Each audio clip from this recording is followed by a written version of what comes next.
Welcome to The Explainer. Today, we're putting the healthcare industry under the microscope for a much-needed cybersecurity health checkup. So just how healthy is healthcare's cybersecurity? Well, based on a new industry report, we're going to take its pulse, check for any infections, and listen real close for any dangerous murmurs. And the diagnosis? Well, it's a mixed bill of health. See, while some of the major threats seem to have calmed down, there are some new and pretty worrying symptoms starting to pop up. All right, let's get into the details. Okay, first up in our checkup, we're looking for the big stuff, the most severe infections. I'm talking about attacks from what are known as advanced persistent threats, or APTs. And just so we're all on the same page, you gotta understand these aren't your typical hackers. Think of APTs as the elite, special forces of the cyber world.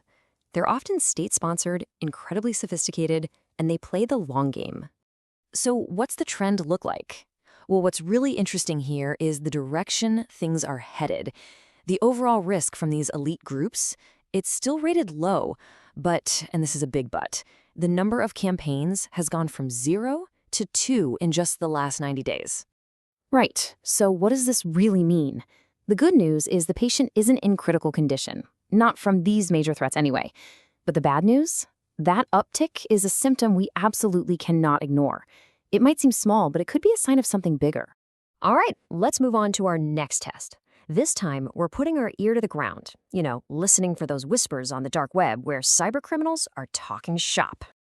And wow, do we hear a lot. I mean, look at this number. In just the last 3 months, the healthcare industry was mentioned almost 3,700 times in these underground forums. That is a ton of chatter. And this is where it gets really interesting, because it shows a major shift in what they're talking about. See that trend for ransomware? That talk has absolutely plummeted. But the conversation around data breaches, still the #1 topic. So what's happening here? It looks like attackers are moving away from noisy ransomware attacks and shifting towards quieter, more direct data theft.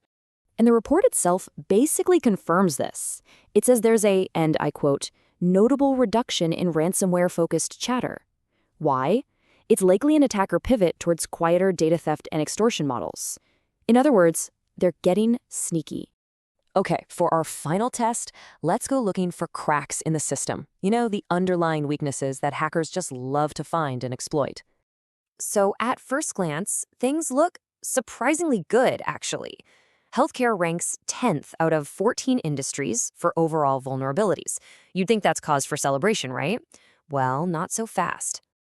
But when we dig a little deeper, a really concerning trend starts to emerge. See, those vulnerabilities that affect patient-facing systems, we're talking web portals, scheduling apps, that kind of thing, they are clearly on the rise.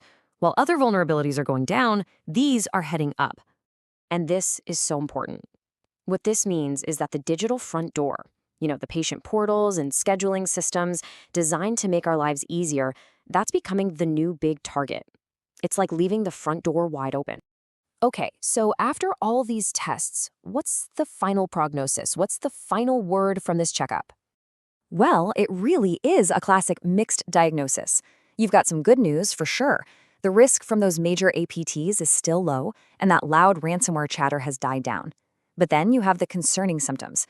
Data breach talk is still sky high, and those vulnerabilities in patient web portals are increasing.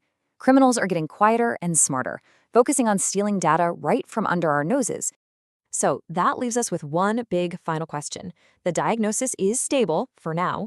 The patient isn't in the emergency room today, but this checkup has revealed some really clear risk factors. And the question we have to ask is this: is the industry prepared for what's coming next? Are they treating these symptoms before they become a full-blown critical condition?